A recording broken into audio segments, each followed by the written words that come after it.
देखिए आज मेरे पास आया हुआ है लुमिनस इकोवाट 1050 मॉडल है इसका। इसका प्रॉब्लम देख लीजिए क्या है। ऑन किया, देखिए बैकअप भी आ रहा है। देखिए दिखा देता आपको, देखिए बैकअप भी आ रहा है, मगर ये बजर जो है ना एनी टाइम बज रहा है आपका। देखिए बजर बीप साउंड कर रहा है एनी टाइम। मेंस देते हैं, देखिए देखिए मेंस भी दिया हूँ। देखिए चार्जिंग भी इसका सही है। देखिए देखिए चार्जिंग भी सही है, मगर बाजार आपका बज ही रहा है। देखिए बंद नहीं हो रहा है। तो देखते हैं इसका क्या प्रॉब्लम है।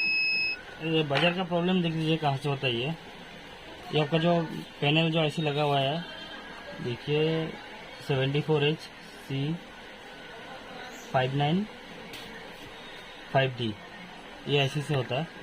अगर ये ऐसी चेंज करने का नहीं हो रहा है तो आपका 2003 से होता है।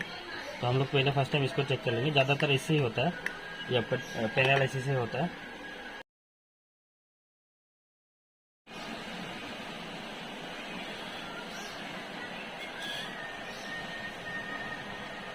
इसको खोल चुका हूँ। देखिए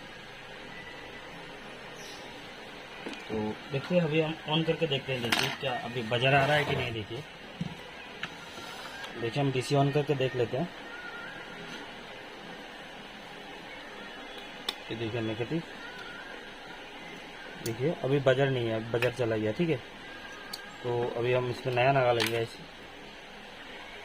देखिए इसको ये ऐसे आता है, इसको नया लगा लेते हैं। देखिए ये ऐसे,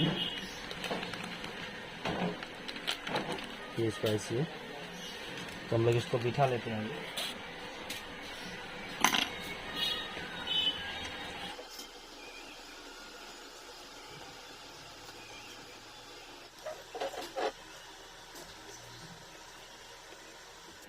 तो देखिए सोल्डरिंग हो चुका है, तो हम लोग इसको थोड़ा क्लीन कर लेते हैं।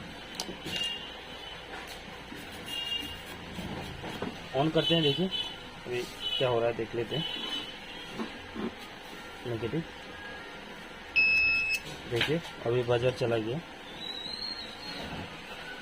तो देखिए ऑन कर लेते हैं पहले इसको। ऑन देखिए यहाँ पे 12 वोल्ट SW, देखिए ऑन हो चुका है। अभी बजर बीप आ रहा है, तो बिल्कुल ओके हो चुका है। अभी हम लोग इसका गेट भी देख लेंगे। ठीक है, ऑन हो चुका है सेट, देख लेते हैं। तो इसको DC मोड में कर लेते हैं। 20p कर दिया। देखिए पॉजिटिव साइड में आपका 66 आना चाहिए, 6.47। ठीक है, देखिए 6.47, और नेगेटिव में 5 वोल्ट 4.96। तो ये अभी बिल्कुल ओके हो चुका है। ठीक है, तो ये ज़्यादातर प्रॉब्लम ये ऐसी से ही होता है। तो हम लोग ये ऐसे लगा दिया। देखिए अभी ठीक हो चुका है।